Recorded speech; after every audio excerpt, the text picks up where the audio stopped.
Hey guys, just a bit of an introduction to today's episode with Bianca Michele. I've just finished recording an amazing episode, and I know it sounds like I always say that, but I think I just get great people on, so I'm not lying.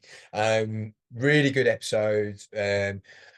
A lot of parallels with kind of like my initial story and actually a lot of my story. And I think a lot of others where kind of going and looking for external things to heal them and then finally realizing that there's a mind, body, brain retraining, nervous system element, trauma element to it as well. I don't want to talk too much because I'm going to ruin it for you. But yeah, a long journey she had to go through, but today is, completely healthy, helping others. And so, yeah, really excited to get into it today. Let us know what you think. As always, like the episode, subscribe to the episode, help us in any way you can so we can reach more people. It's the only reason I'm doing it. So thanks, guys. Hope you are all doing great. Welcome to another episode of the Chronic Comeback podcast. Today, I'm really excited to have on the show Bianca Michele. Bianca, how are you doing? Really well, thank you. Thanks so much for having me on. It's such a pleasure. No worries. We were just talking before about how you were actually meant to come on 2 years ago, which shows how mightily disorganized I am that it's taken us this long. So if there's actually loads of other people listening who are probably in the same position where we were meant to do an episode and it hasn't happened. And yeah, purely my disorganization. So sorry about that, but we're here. I know it was worth the wait. Oh yeah, divine timing. So much has changed and for the better. Exactly. We actually had someone on the show recently, Ribeye Rach on Instagram. She is, and I was meant to have her on a year and a half ago. And in the last year and a half, so many things have changed. So it was even better that happened. So, cool. Well, what I'd really like to do is just so people can have the context of kind of how things, how you got to where you've got to today, really. So, if you could take us back to before you ever kind of had health issues, if there was a time where you didn't have health issues, and maybe your childhood, what was life like then? Did you always have to deal with symptoms, or were you seemingly healthy but looking back on it you could always see telltale signs? Could you take us through that part of the story and then through the beginning part of like when you started to notice symptoms? Yeah, look, I lived my life majority like mostly healthy. I didn't have any health issues. Um, but I didn't know myself. I really feel like I gaslit myself for many years. Like I just lived very much in the physical. So if you would have seen me before I got sick, it was like bleach blonde hair, fake nails, fake eyelashes. Like there's nothing wrong with that. But I was very much in this like physical doing modeling. I was in real estate, and then I ended up having my own lingerie business online. So I really went through this whole thing where I knew I was going to create something, but I really didn't know what I ever really wanted to do, and I really didn't know myself. I grew up dancing, so I was athletic. And yeah, just living like I guess a normal person does in the third dimensional reality that we live in. And then yeah, about 21, I started to become symptomatic. Okay. And what when you say symptomatic, because for some people that we have on the show, it's something where they notice something's not quite right, and then over a period of time it like builds up, and then other people kind of one day they were fine, one day they're bed bound, and it's that extreme. What was it like for you, and what kind of symptoms came up? Yeah, so it started majoritively with fatigue, a lot of fatigue where I was needing to sleep like so many hours. I'd go to work and then come home and I'd need to sleep like 10 to 11 hours where I'd like purposely skip breakfast so that I could sleep that little bit extra. So it was this fatigue that came in slowly, then it came with brain fog, and then it was like this complete dissociation, and it happened really quickly.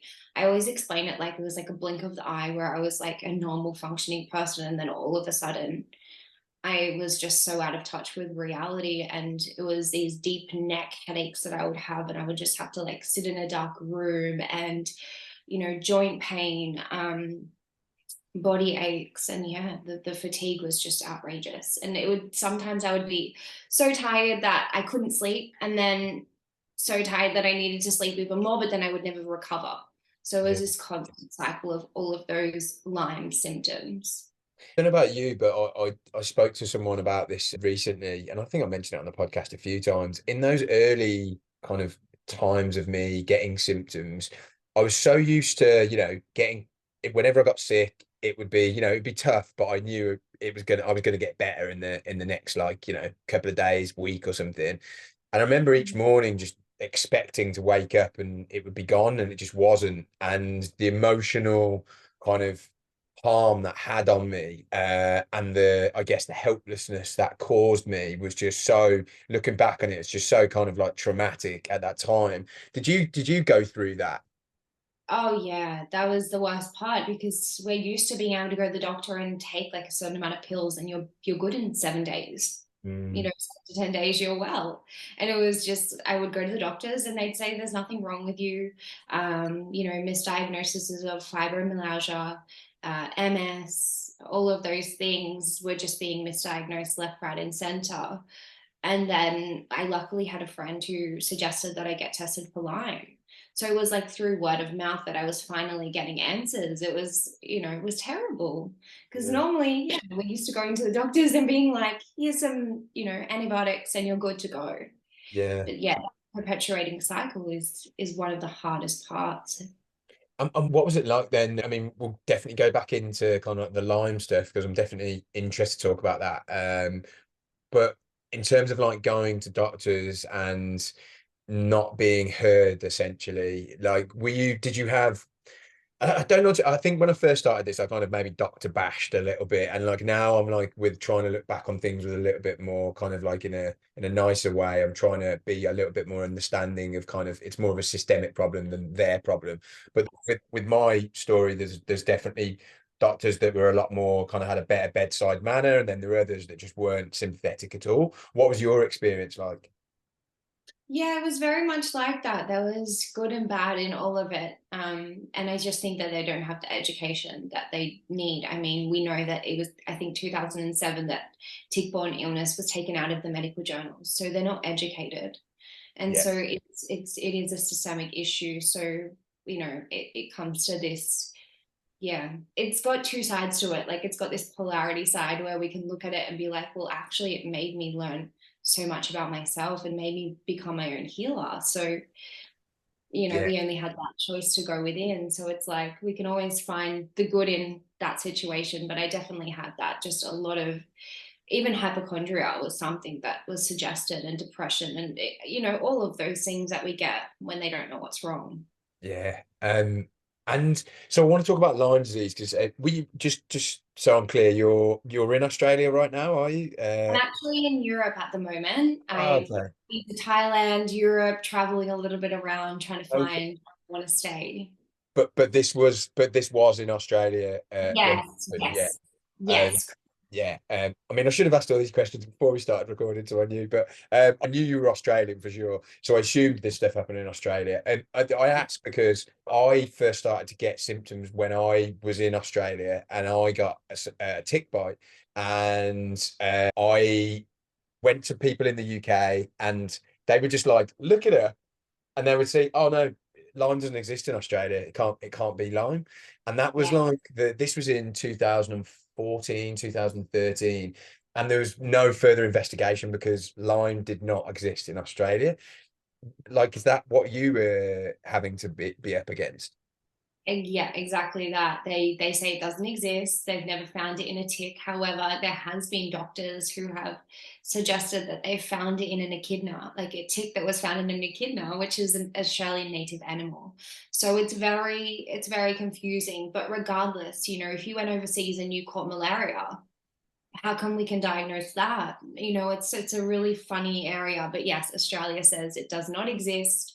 You can't get it here, and the only reason they would test is if you said you went overseas in the like 2 weeks earlier. Wow. Otherwise, you can't have it, right? Because they don't believe in chronic Lyme either. So Yeah. Is that still the case now? They still haven't recognized it. Wow, yeah, that's I crazy. know that the CDC calls it post Lyme syndrome now. They're like starting to open up the floodgates of this because in America, according to the CDC, there's like 476,000 cases a year now. So Mm. they have to start recognizing something. So we're seeing that move forward, but in Australia, it's still really bad, really, really bad.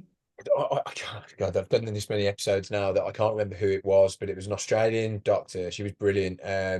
But she was saying that, because I always thought I never actually got positive tests for Lyme, but I got all of my blood showed there was some kind of Borrelia in my system, and all of my symptoms. I essentially got a clinical diagnosis of Lyme, in addition to everything else, mold, all of that kind of stuff. Mm. And then she confirmed something that I thought would probably be the case, that there's probably just a lot of different strains of something that's just very, very similar in Australia, but it's not that specific strain that you get in America. So I'm Yeah. going completely out of your story here. It's just I find it because there's an overlap with mine. So let's go back into your story. Did you actually get a positive test for Lyme? And if so, where did you get those tests done?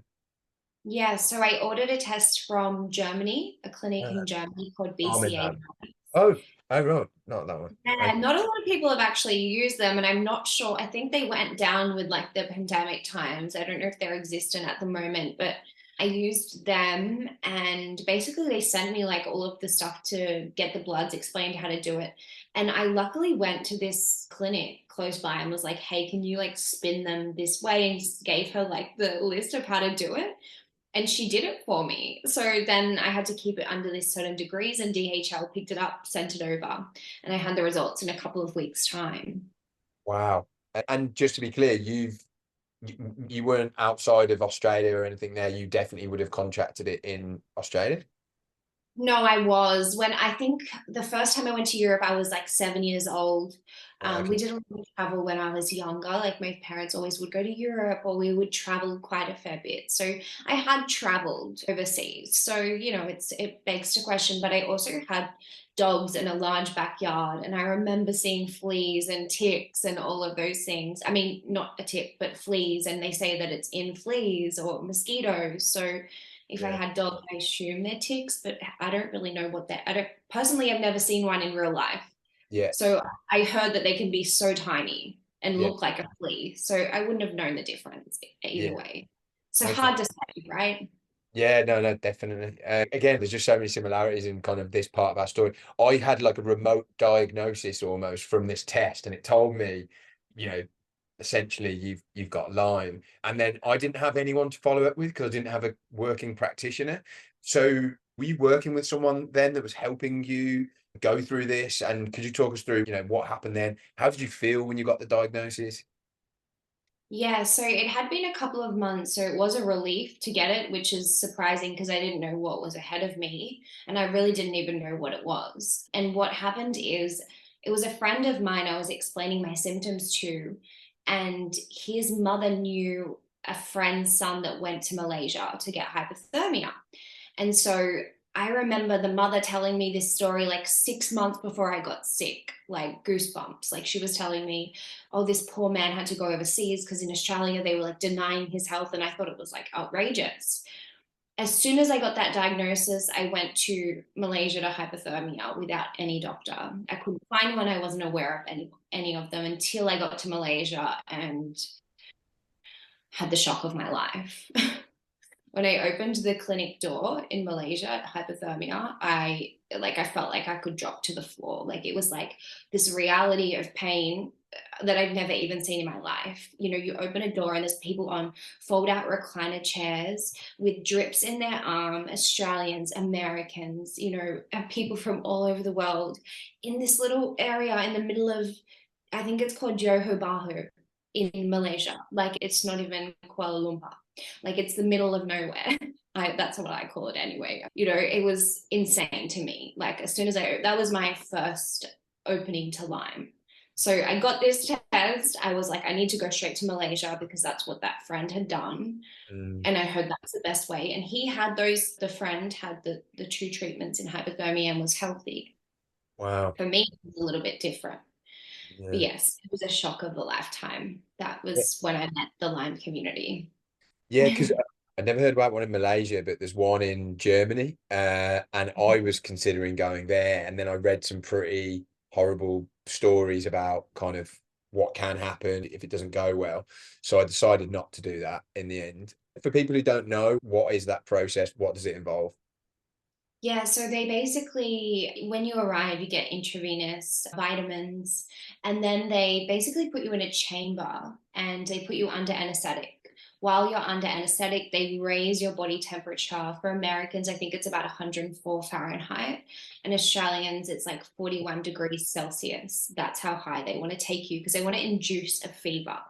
When they've got you at that level, they pump you with like all of the different antibiotics so that the immune system and your body is like fighting this Lyme disease at that level or whatever. So yeah, it's pretty ruthless. I think that I was under for like 5 hours at a time. And speaking of the dangers, I definitely want to let people know that Malaysia at the moment is under investigation. We just lost a member, Lauren, which was just devastating because I was talking to her about this treatment, other people were, and we had good results. So everyone's so different. So it's not somewhere where I recommend at this time until we know what happened. But for me, it got rid of all of my neck pain, my body pain. Wow. You know, it was really helpful for a lot of my issues because I didn't take antibiotics or do any other treatment. You'd say it was probably like an early stage of chronic Lyme that I was in when I went. Yeah. For someone like Lauren, it was much later into her journey, and we're still waiting to find out what actually happened. Right. Yeah, really terrible. This was someone who you met out there, or you just knew like an online community? I think she'd found me on Instagram like many years ago now. So she was a great friend, someone, you know, we're all really close in that community. So it was just shocking to find that that's happened. Wow. Where so many people have gone. Like I know hundreds of people who have gone there and had great results. So we do need Really? to be careful. Okay. Um, I wasn't aware that it was that effective, and actually, to be honest, though, I haven't really spoken to that many people who've done it, so that's really interesting. yeah. And so you went there, you got good results, which is amazing. Can you just give people kind of like a timeline from when you first started to get symptoms to when you got your test and then went to Malaysia and had this good experience? What was the time frame then?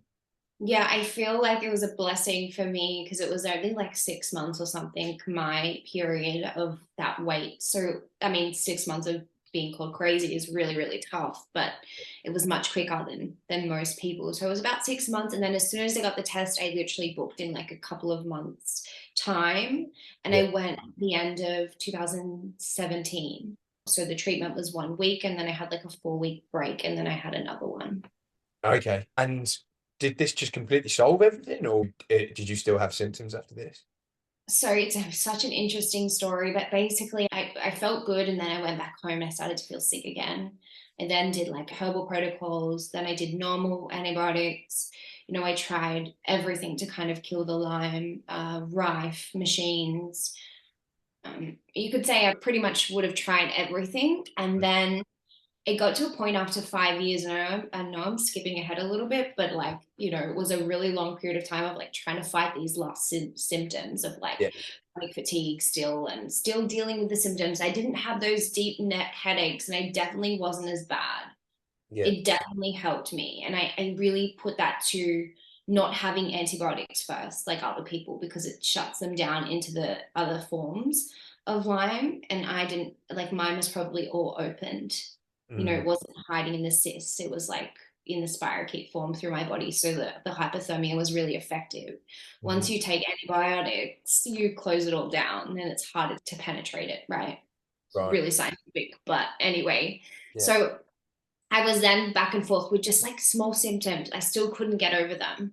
And just like really dark times. I just really thought that this was going to be my life forever. Like it was just a really tough time. And then I got to a stage where people were talking about EMF and mold. And Mm, so I lived in a brand new place. I was like, it's definitely not mold. And I called this EMF guy to come out to check if there was high EMF levels in my house. He did the test. He's like, it's all good. There's no high EMF. He called me the next day, and this is crazy as well. He called me the next day and he's like, Bianca, I'm really sorry, but I have a mold allergy and I am so sick. after being in your property that I can't get out of bed, and I haven't been able to get out of bed. And he was stuck in bed for 2 weeks after coming to my place. Wow. The luck in that, right? And he's like, you need to test. So then I got the mold test done, and I had large colonies of mold mycotoxins throughout my entire property. And so it was really gut-wrenching to figure out that I had probably killed a lot of the Lyme, but my immune system was staying weak because I did have SIRS. And I went on to find out that I had all the HLA, or 2 sequences of the HLA-DR genes to SIRS, which is allergies against mold. Mm. Wow. Wow. So, Yeah. yes. I haven't actually ever. So when you say allergies with mold, it's because that's interesting, because I have issues with mold toxicity, but I get very, like, my eyes water, I sneeze loads, it really screws up my kind of sinuses, all that kind of stuff as well. When you say allergy, do you get any of those kind of reactions? So it's not necessarily an allergy. It's basically that I have 2 sequences of a HLA-DR gene, which makes me multi-susceptible to Lyme. It also makes me multi-susceptible to not being able to break down mold mycotoxins. So a lot of us have many of these genes. There's multiple of them, but if you have one or more, then you potentially have an issue towards mold, which means more so that if you breathe it in, your body doesn't know how to actually break down the mycotoxins. So that meant that I had to go in, and like you said, with the nasal allergy, I didn't have those types of reactions at that time. It really went like silent in the body, but I couldn't detox, right? So it stops your ability to detox them. So they kind of stay in the nasal passage, and they're called marcons. I Yeah. don't know if you've heard of those, but they stay in the nasal passage and continue to release exotoxins A and B throughout your body for a long period of time until you actually get rid of them. So it's constantly like having in the morning a dose of exotoxins A and B every day. Wow. And at that point, so 5 years in, are we looking like, what is this, like, very recently? So I've been well now for almost 2 years. Okay. So that's kind of like the timeline. I was sick for 6. I said a few times that I was in remission, and I did feel like I was, but I always went back because I still had the SIRS, right? Okay. Um, so yeah, it was about, yeah, 3 years ago now that Right. happened. So what was the final? So you found out about mold. Was Mhm. it a case of just getting out of mold and doing, the treatment, the binders, all of that kind of stuff, and that worked, or what did you do? So I actually went to my parents' place and figured out that I felt even worse there. So I actually lived in a tent for about 4 to 6 weeks in their backyard God. because I was so desperate. And everyone, of course, thought that I was absolutely insane. But I remember reading this lady who had multiple chemical sensitivity, and she moved into a tent and like it healed her. And at this point, after that many years, I was like, this is my last straw. I had never put up a tent in my life. But I just dragged this tent out of my parents' garage, and it was brand new. None of them had used it either. And I just started to put it up. And I stayed in there, and it ended up being like a castle for me, because for the first time in my life, after a couple of days, I was able to go for a run. I was able to walk. I was able to lift weights within a couple of weeks. And I just started to notice every day I was getting healthier and healthier just by living outside and not being breathing this stuff in, whilst yes, taking all of the binders, then upping my VIP levels, making sure I fix all of the bloods that had been affected. And these are bloods best, if anyone wants to know, like bloods best look like by Dr. Shoemaker. He kind of lists like the 12 steps. I didn't do all of them, but many of those bloods are really important, like MSH and things like that. Yeah. Anyway, I did all of those things, upped all of those levels, and then I finally found a brand new house to move into. And that was the next best thing. Then I realized that I had mast cell activation. So I opened up a TV and the VOCs, I breathed them in. I didn't know it was VOCs at the time. My eyes went red. I had extreme bladder pain because everything was new in this property. And then I had found out that I had mast cell activation syndrome. So it was like another cycle of pain. Wow. Along that journey as well, I removed my breast implants. lost my ability to walk, had to learn how to walk again. I mean, like, it was a journey and a half. I really went through all of it, but there was this perpetuating cycle. And eventually I had to ask why. Like, why am I continuing to get more? Like, I've healed the Lyme, now I've healed mold, now there's mast cell. Like, what is going on, and what am I kind of refusing to see? And how come this is repeating?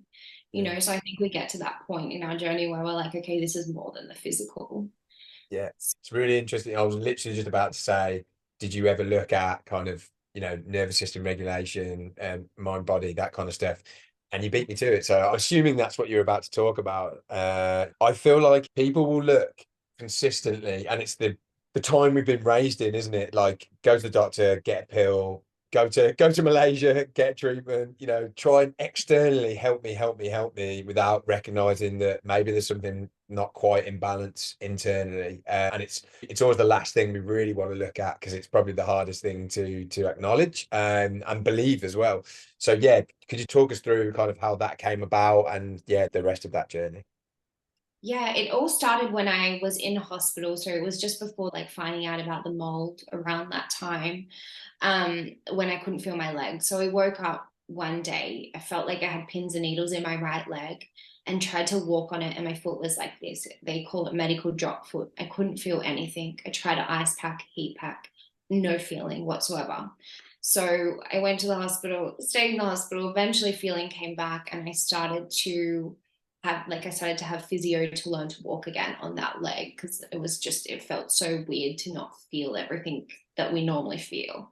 So it had to get that bad for me, which was a blessing again. And while I was in the hospital, I came across the movie The Secret, which is all about the law of attraction. And they were doing like gratitude lists. And that was like so strange for me. I had no idea that there was this other way that we could live our life. I just thought, it is what it is. We attract happiness or we don't. Or like, life is against me or it's for me. Everything's physical, everything's about attaining physical degrees, finances, all that stuff. Had no idea that my beliefs had anything to do with my reality. So anyway, that was like the opening. I still had a lot of issues kind of happen after that. It didn't end up being all law of attraction to be my healer. It was more, you can start to live like that, but it really is toxically bypassing. So I got to a really bad point after the mast cell activation where I just like, I didn't want to be here anymore. It just got so bad. And so I put on my Instagram, and I'd never even thought to do this before, but I put up on my Instagram, like, does anyone have an energy healer? I had no idea really what one was. I just had heard of it around the grapevine. And that day changed my life. I found a healer, had a session with her. And during that session, I was shaking, not in a way that it was scary. It was like healing shaking, like, how a dog shakes himself off when they like have that reaction to clear something. And I had this visual of my inner child, and I was like, wow, I never even thought of that. And yeah, she had brought up trauma to me and like many different things that I had never even heard of.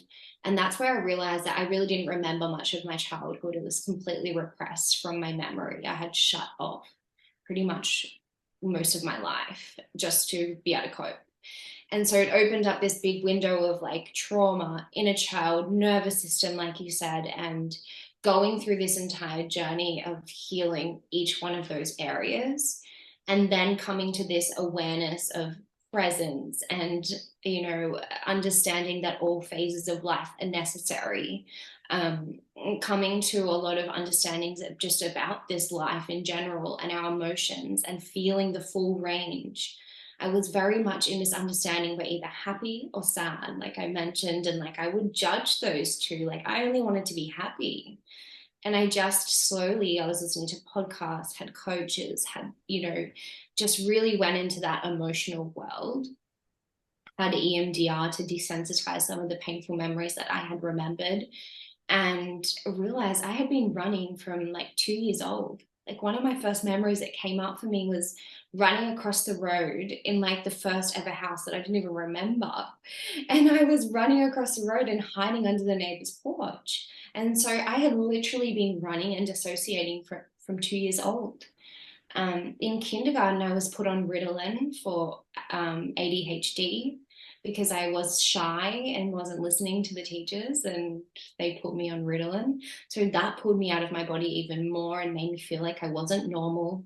And I just started to figure out, like, this happened. I got sick much before I was sick. You know, there's so much more to this. And I would just explain it as like just picking up all the fragmented parts of me and bringing it all together, and eventually like just coming to the realization that this whole time and this whole illness and everything that I really experienced was to just allow me to go back within and heal myself at every level. And so it's interesting. Totally. And what that does is that not only does that heal your physical symptoms at some point, it means you're able to live a more balanced and, I guess, a life full of joy and emotion, and yeah, the whole range of emotions that you talked about, rather than, I guess, living a life that's kind of a bit numb, maybe, which I think a lot of people do because they are suppressing a lot of trauma and stuff like that. And I've spoken about it recently, but I always look back at my childhood and think it's a very normal childhood and there's zero trauma. But what I've learned is there's no such thing as zero trauma. There's always something, and it's just whether your nervous system at the time is able to deal with it. And if there's something that creates a pattern over time, that's going to have a long-term effect. With regards to, so you started doing this treatment and started working through trauma. You mentioned a number of different things that you looked at. Did you start to see a difference in your physical symptoms very quickly? What was the time period like through that point? Yeah, so I went through different like stages. I guess people call it like a spiritual awakening. I just call it awakening to who I am and what I am. Quickly on trauma though, I really suggest looking into like Dr. Gabor Mate. He says this one quote that I love, and I just wrote it in my book as well. It's trauma is not the things that have happened to you, but how you've internalized what's happened to you. And so that quote is like life changing, because it just shows it doesn't matter how, how bad it was for someone else. It's how bad it was for you, how you felt. And then all the different small t traumas or big T traumas that you had over a period of time that's created these beliefs about ourselves. But yeah, sorry, how long did it take for me to start to realize? I guess the beginning was like this, like, really excited, oh my God, there's this other way to live. And I can just be like really high on emotions and like happy all the time. And that lasted like a while, and that really started to help. But I still didn't have a full connection with myself. And so, I'd have ups and downs still. And I started to notice more and more things coming up to the surface. And so I'd say it took about a year to about a year for me to fully create this connection to myself. And I call it my inner love dialogue, or my inner dialogue. And I was able to start speaking to myself and like holding myself and just going within. Like if a symptom came up, I'd be like, okay, like I'm going to start talking to the symptom. I started to realize that my body wasn't trying to hurt me. It was trying to tell me where it was holding on to pain, where it wanted to have things released from. So I would just start having this inner dialogue over time, connecting to myself, just like rubbing my heart, creating safety modalities for myself. And just over time, there was less and less and less symptoms that were showing up. And that's really a small nutshell, but it was really like this process of just going within. And it had to be areas of the mind, the body within, and then also an understanding of the external world at a different level or a different perception that I'd ever had before. I couldn't live that old life anymore. I had to see and accept everyone around me and for where they're at in their journey as well. So yeah, it's a very interesting journey, but we need to widen our perspective and Yeah. also go within, and it helps. So just because I know people have always are very like conscious of like, well, how long did it take? Because you said about 3 years ago you felt like you were in remission, or 2 years ago, sorry, you were like properly kind of, I guess, I don't like to say healed, but you know what I mean. How long did it take you from the time that you started to that you felt like, wow, yeah, I'm here? So I kind of did it, I guess you would say it all started with the gratitude list. So it was over a period, like a really long period of time of just having the emotional work kind of simultaneously coming in. But I'd still have massive crashes. And I don't like to say a time frame for anyone because we're all so individualized on our journey and it really depends on our trauma and our mindset. But for myself, I think it started a while back because it started with that gratitude list, right? And that movie. And Yeah, then from there, calling in the energy healer and that whole period of time, maybe over 2 to 3 years, really, but the like fully understanding it in totality and not being toxically positive, because I tried that. That yeah, doesn't work. We need to feel everything.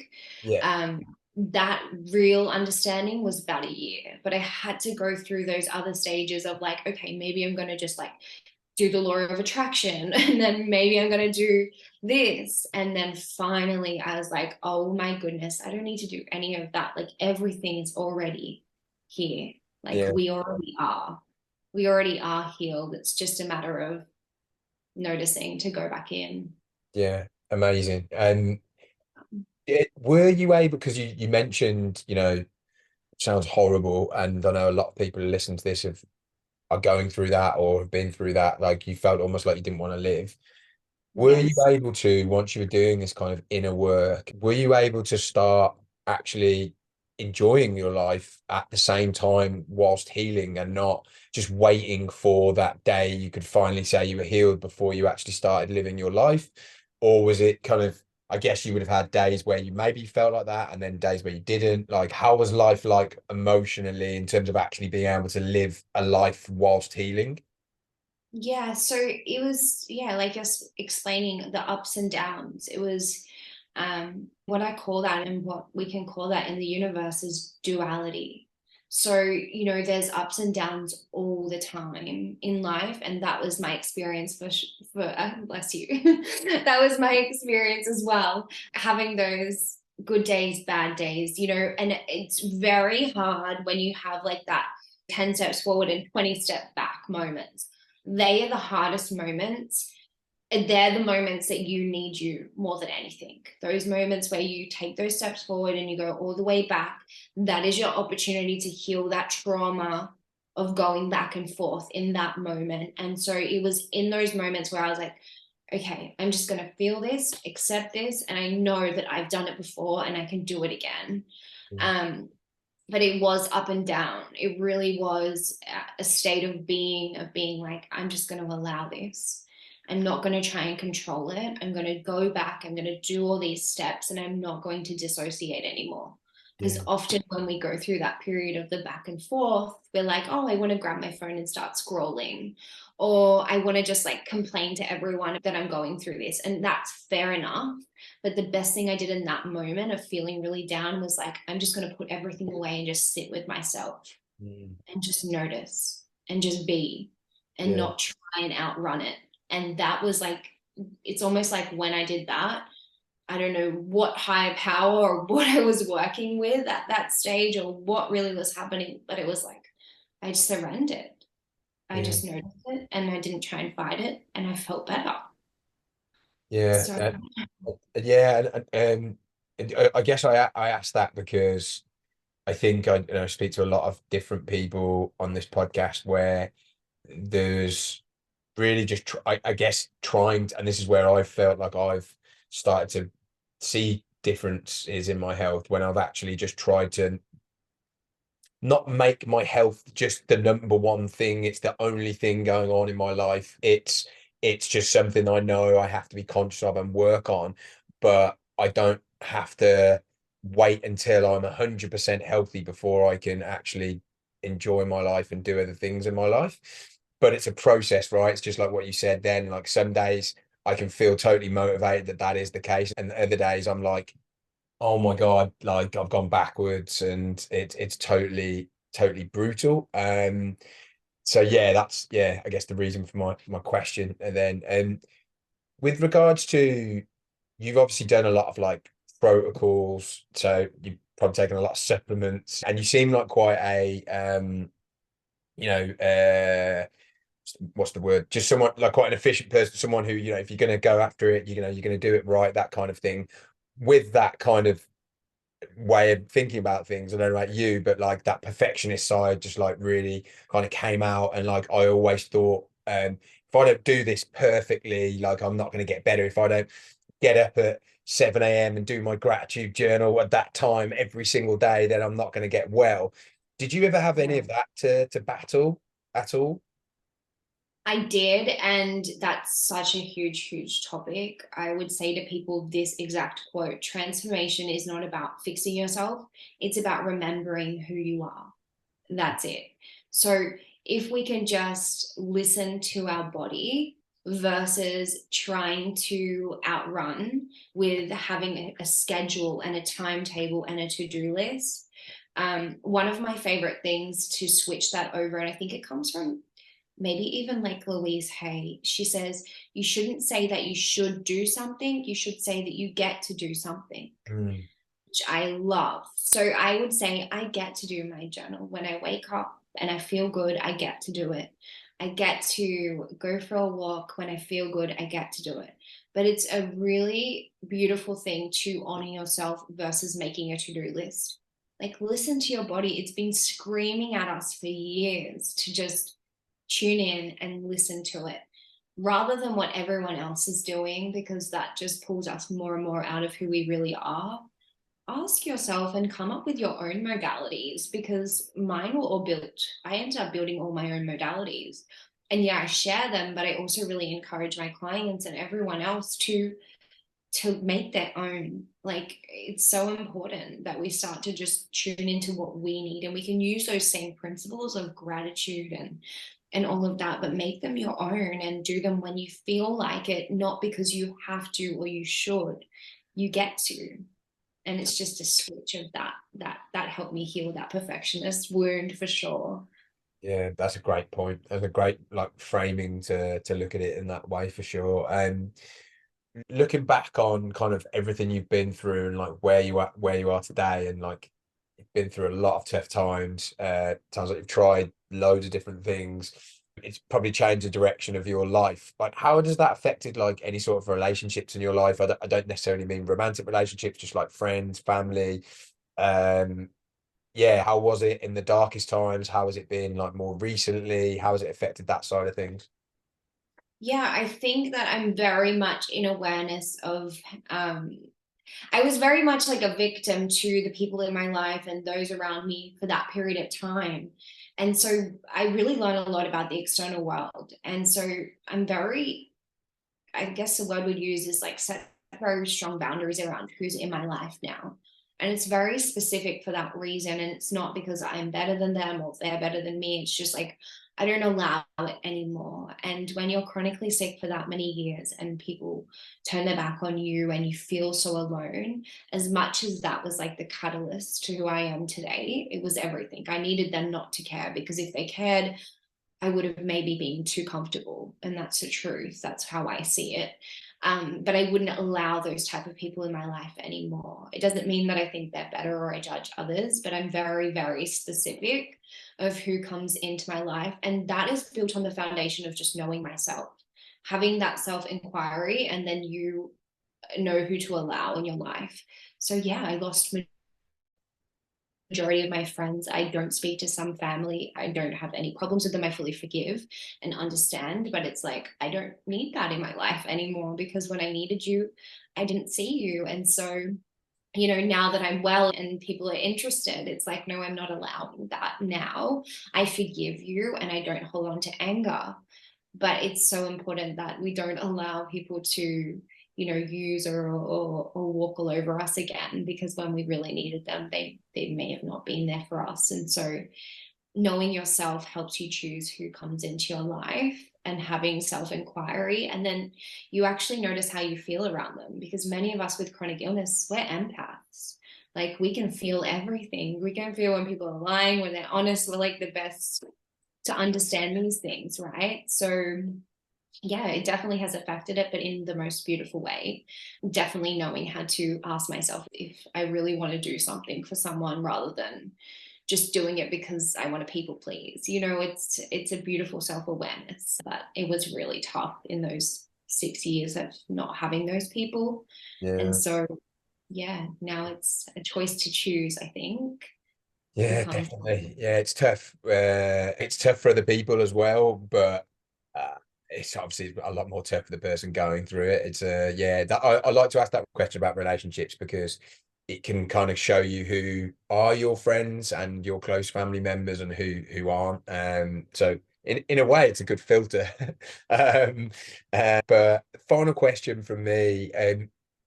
Looking back on everything you've been through, what would be your advice to someone like right now who's kind of at their darkest hour going through, what they're going through? What would be your advice in order for them to just keep going, keep believing, and keep, making sure that they don't give up? Yeah, it would be definitely to know that healing is possible. And I know that that can seem completely out of your league, but you don't need to know how. Just start knowing that it's going to happen for you. And it all comes along with understanding the tools to observe your life. Once you understand how to observe your own life, you'll understand why you feel a certain way. Once you understand why you feel that way, you'll be able to pick up all the pieces of you that have maybe been left behind. So just be open-minded that maybe right now the physicality isn't everything, and just know healing's possible, and it's not about how it's possible, it's about just knowing that it is. Yeah, awesome. Thank you so much. Yeah, something I kind of had a little play on the phrase like healing is possible is just trying to get to the point where you think healing is inevitable, and it's already happening. Because first of all, you're at the point where it's like it's impossible, then you get to a point where you believe it might be possible, and then when you're at the point it's inevitable, then it's already happening. So I think that can be quite a powerful shift. If people wanted to reach out to you, I know you mentioned you're actually releasing a book. Is it next week? Yeah, so it's out on Monday, the 17th of April. I'm not sure when this comes out, but it should be out. Yeah. Um, it's called It Happened For Me. Speaking of it's happening Right. already. Yeah. It's all about discovering the purpose within our suffering and how to transform our lives. Okay. And it's really dedicated to those with chronic illness, Lyme, SIRS, Mast, all of it. But really anyone who suffers could pick it up and hear about my story, also hear about how I actually recalibrated myself in totality, and then integration steps for yourself. So it's like my story plus a self-help book all in one. So Awesome. yeah, And everything we spoke about. yeah, so where is it on sale? Is it like an Audible or anything like that? Or It's not yet in Audible. I really want to get that done because I know okay. that's going to help a lot of the chronic illness community. Personally, I couldn't read when I was sick, so that's Yeah. very, very important for me. It is going to be out on Kindle and also paperback. You can basically go to any bookstore and order it yourself, but I can give you all the links as well. It'll be at every bookstore, but I'm asking people to go to Amazon because it helps it get seen. Most people buy their books on Amazon. I'm Yeah. not sure when this will come out, but in the first week, if you buy the book, you send me a screenshot of the purchase, then I can send you a downloadable link, which will have like an entire workbook and a video of a brain retraining exercises in the book. So that's just like a little bonus if you purchase it in the first week. And yeah. Yeah, well, my disorganization is a positive for you here because I'm definitely going to be releasing this next week because we don't have any other episodes at the moment. So, yeah, so it will be a couple of days afterwards. So this will be on the 19th and this will be getting released. So, yeah. And what's the best way for someone getting in contact with you if they want to ask you any questions, but also, yeah, if they did want to send you a screenshot of a purchase? Yeah, so you can go on my website if you'd like, biancasholisticway.com, or social media is at Bianca's Holistic Way, or Yeah. my email is biancasholisticway@hotmail.com.